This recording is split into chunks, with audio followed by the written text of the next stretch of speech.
being a 2-year-old little girl, watching her younger cousin take his very first steps. Everyone claps, the room fills with joy, and you are looking down at your legs, beating on them softly, whispering, "Why can't I walk?" Her mother kneels beside her and says, "Your legs work differently." The little girl didn't yet know what different meant, but her mother did. She immediately placed her in psychological services, but the little girl learned that different doesn't mean less. It means you move through the world at your own pace. And the little girl was determined to show everyone what she was capable of, even while living with cerebral palsy spastic quadriplegia. Fast forward to her very first day in kindergarten. She rolled down the auditorium with excitement on her face when a teacher yells, "Special education is downstairs!" Her mother sarcastically replies, "She's not in special education. She's in general education." And as they rolled down past the rows of parents, the little girl heard whispers from the parents stating, "I don't want her in my child's classroom. She's in a wheelchair. She might be a drooler." The little girl turned to her mother crying and whispered quietly, "They don't want me here." Her mother reassured her and said, "Don't worry. Once they see that you know all your letters and numbers, they'll want their children to be your friend." And boy, was she right. By the end of the school year, the little girl became the teacher's helper, helping her classmates with their schoolwork and showing everybody that ability wasn't defined by movement, but by mindset.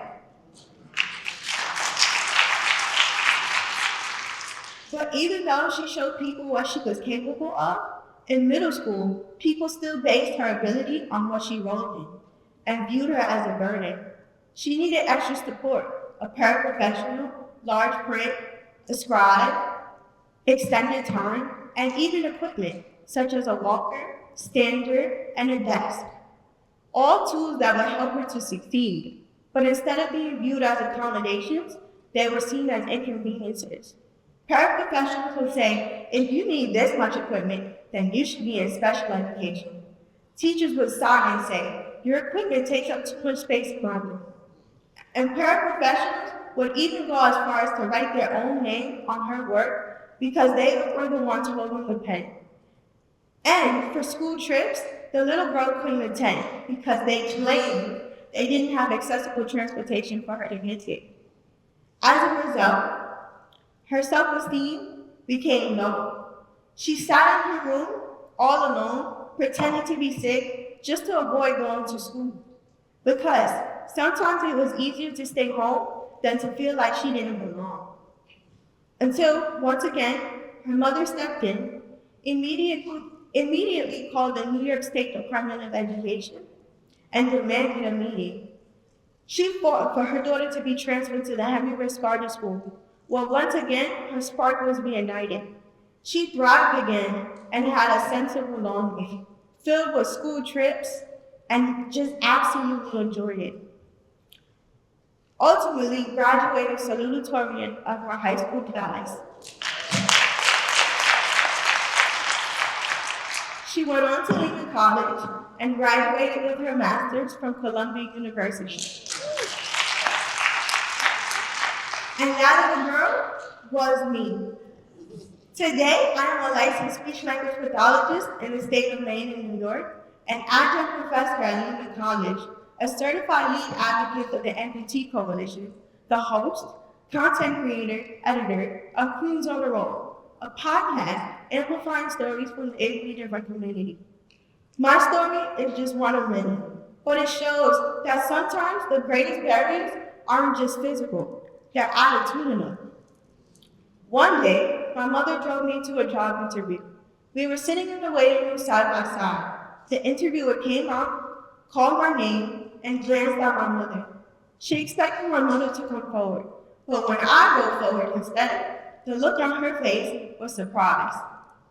Why? Because society doesn't always view people like me as leaders, contributors, or professionals. Those attitudes tell us, before we even open our mouths, that we don't belong. And those misconceptions don't just stop at the door. They shape funding, policies, and opportunities. They drive the systems that tells us who gets access and who gets left behind. How do I know? Because the place where I go to obtain my braces since I was 18 months old, JK Prosthetics and Orthotics, is now on the verge of closing their doors. But this isn't just about me. Braces is a part of a much larger industry, the durable medical equipment industry, which includes braces, wheelchairs, prosthetics, nebulizers, hospital beds, and breast pumps. These aren't luxuries, they're lifelines.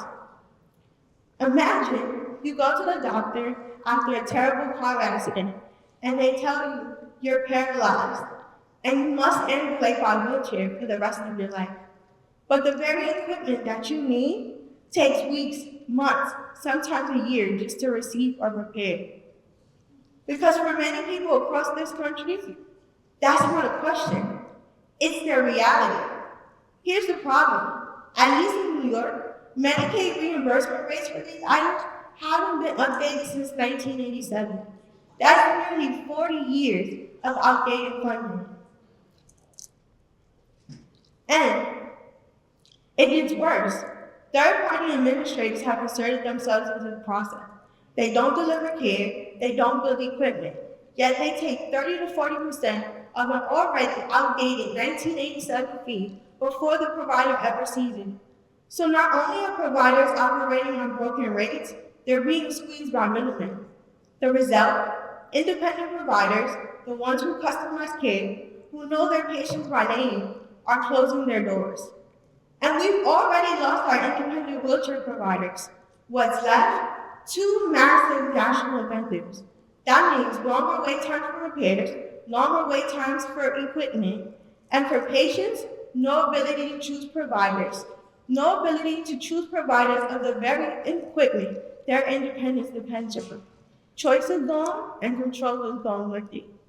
And for the brace and prosthetic industry, the attrition rate has climbed to 20% over the last 10 years. 1 in 5 providers gone. But this isn't just about equipment, it's about dignity. It's about the ability to go to work, to go to school, to show up in your life. Every time a wheelchair repair, brace repair, or prosthetic repair breaks down or takes weeks, a student misses classes, a worker loses wages, a parent can't show up to their child's school play. And then we wonder why inclusion lags behind. It's time to start thinking about both attitudinal and systemic inclusion. That means before we design a new policy, launch a new program, or roll out a new procedure, you consult someone who is ably different. Not as a checkbox, not as an afterthought, but at the table from the very beginning. Because the best experts in disability inclusion are the people living it. Inclusion is not charity. It's not a slogan. It's not a photo op. Inclusion is justice. And doing better means this: not squeezing us into a system that was never built with us in mind, but making sure that we are integral to it. The truth is, inclusion without access is exclusion. Inclusion without equity is illusion. And inclusion without our voices at the center is not inclusion at all. And if you need any more proof, just look at me. If you're wondering why I'm wearing this chronic sash, no, it's not my birthday. I recently won Miss Wheelchair America 2026. But I bet some of you never even knew a pageant like Miss Wheelchair America existed. And that's exactly my point. Even when we win, even when we lead, even when we achieve, ably different individuals are still denied the same opportunities, the same recognition, the same visibility as able-bodied individuals. So when I hear the word inclusion, I truly believe it's just an illusion. And for me, that creates a lot of confusion because the ably different community is the only minority group that any one of you can belong to at any given time. So shouldn't we be doing better to create a truly inclusive future? Thank you.